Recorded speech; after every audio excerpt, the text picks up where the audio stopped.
5:14 in the morning local time, the air defense radar screens covering the Progress missile factory near Tambov registered an anomaly that quickly evolved into a nightmare. 43 Ukrainian UJ-22 drones were advancing from the west, deliberately flying straight into one of the densest integrated air defense networks in western Russia. These airframes were not designed with stealth in mind. They were inexpensive, low-flying systems engineered with radar reflective geometries specifically calibrated to catch the attention of every early warning sensor in the sector. Down on the frozen ground, Russian Pantsir-S1 batteries and Zu-23 anti-aircraft gun crews reacted exactly as their training and doctrine dictated. They spun up their target acquisition radars, locked onto the incoming threats, and began filling the pre-dawn sky with high-explosive interceptor missiles and tracer rounds. It was a textbook kinetic engagement, a technically flawless display of automated defensive systems destroying target after target in rapid succession. The radar operators watched the hostile tracks disappear from their green displays one by one, feeling the mechanical satisfaction of a successful defense holding the line. What those operators could not see on their glowing screens was the brutal economic mathematics underlying the entire assault, a calculated equation that was about to leave them entirely defenseless. The mathematical trap snapped shut within the first 20 minutes of the continuous engagement. Every single time a Pantsir crew successfully swatted a $30,000 decoy drone out of the sky, they were forced to expend a $170,000 interceptor missile to do it. The Russian batteries were burning through their ready-to-fire magazines at a completely unsustainable rate, bleeding their primary defense mechanisms dry against targets that were practically disposable. You cannot simply reload a surface-to-air missile system while actively tracking and engaging a continuous swarm of hostile contacts. The heavy loading cranes take precious time to maneuver, and the tracking radar emissions cannot pause without dropping the protective umbrella. The battery commanders suddenly found themselves forced into an impossible tactical dilemma, deciding in real time which radar contacts they could afford to kill and which ones they had to let slip past their perimeter. The engagement exposed a core operational asymmetry that military planners dread. The Ukrainian forces did not need their decoys to actually strike the missile factory or win a tactical victory. They only needed those cheap airframes to physically exhaust the kinetic defenses of the facility, emptying the launch tubes faster than the Russian logistics chain could ever hope to replenish them under fire.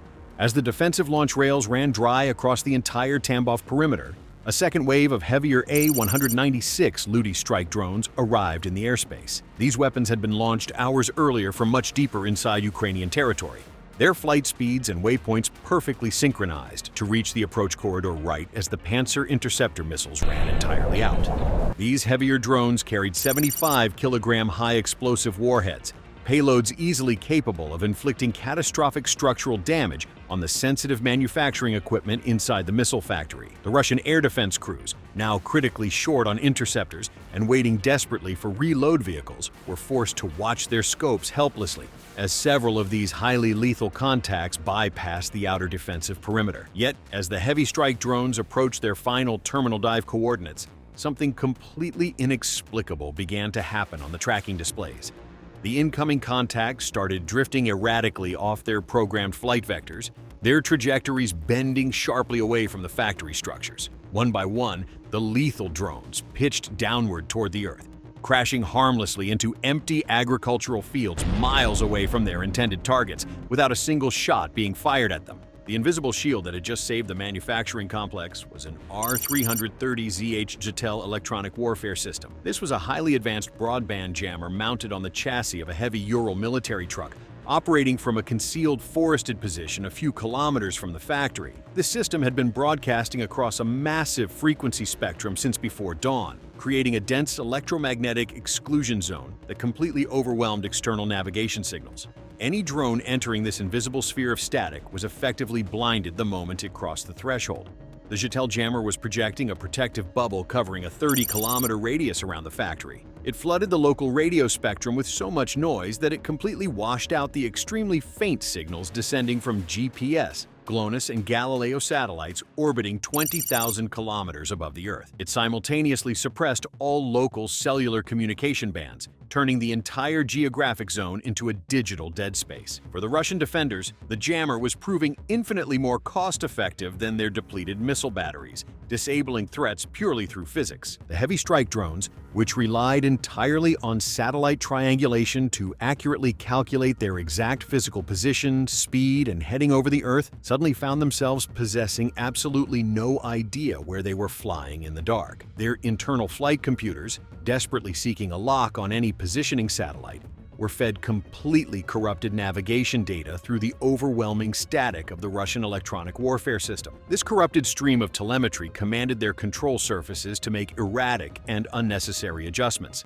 causing the airframes to wander aimlessly across the sky until their internal combustion engines simply ran out of aviation fuel or they accidentally collided with the frozen terrain below. The Russian electronic warfare operators monitoring the airspace from their concealed truck could see the tangible results of their invisible shield on their diagnostic screens. They were successfully demonstrating the absolute strategic supremacy of broadband electronic warfare against any modern weapon system fundamentally dependent on external satellite data to function.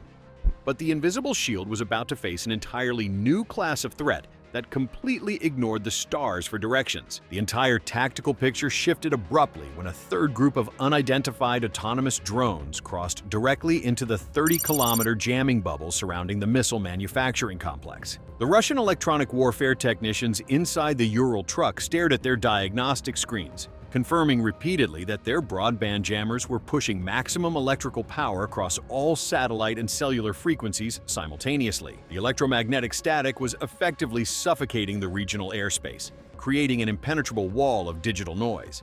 Yet, the air defense tracking radars showed these new contacts holding perfectly straight flight vectors. They were not drifting off course, they were not losing altitude, and they were certainly not wandering aimlessly into the empty agricultural fields. These specific airframes were equipped with Skynode S flight computers, a highly advanced autonomous navigation system that effectively ignores the invisible war being fought in the electromagnetic spectrum. Instead of listening for faint satellite pings from space, these drones looked directly at the ground passing below them. They utilized visual terrain matching algorithms, employing a highly sensitive inertial measurement unit alongside a downward-facing optical camera. This downward-facing optical camera continuously captured live video feeds of the terrain and compared those visual inputs to a massive preloaded library of high-resolution satellite maps stored securely inside the onboard memory banks. By mathematically matching the physical landmarks, road intersections, and geographic contours passing silently below them to their internal database, the flight computers could calculate their exact physical position over the Earth without receiving a single external electronic signal from the outside world.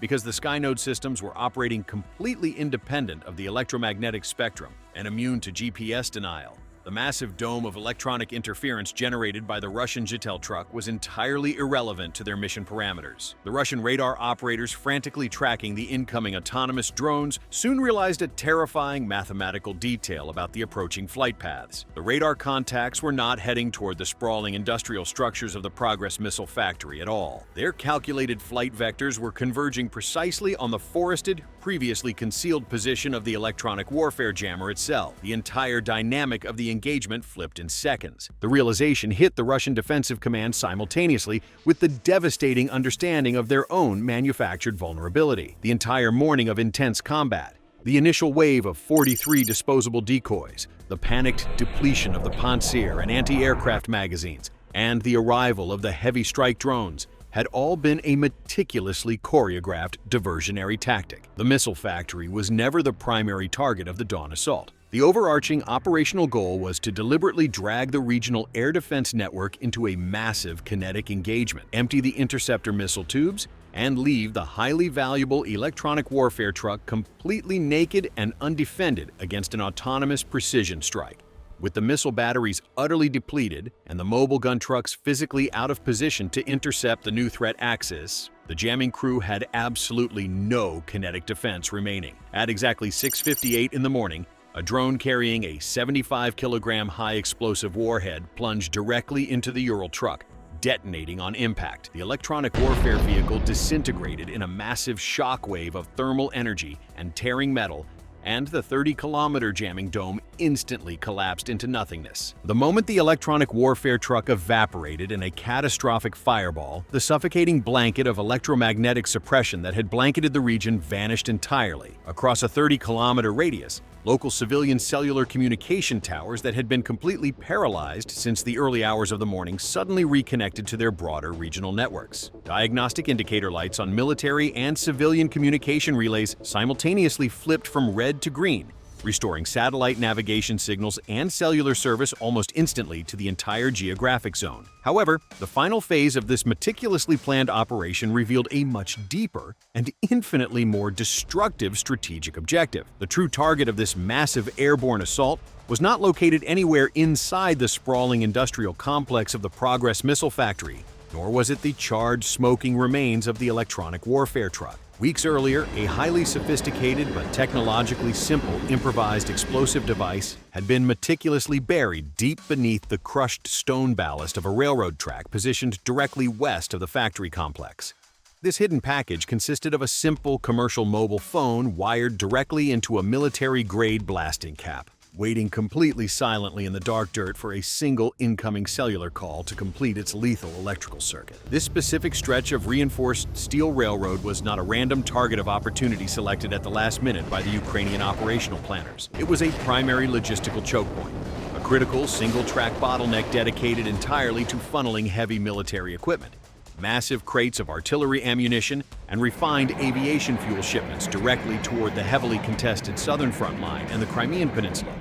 For several weeks, the Russian military apparatus had inadvertently protected this vital supply artery with their own highly advanced electronic warfare equipment. By deliberately parking the broadband jammer near the missile factory to protect the airspace from aerial threats, the Russian forces had continuously flooded the surrounding valley with so much electromagnetic noise that the buried mobile phone could never establish a baseline connection with local cellular towers.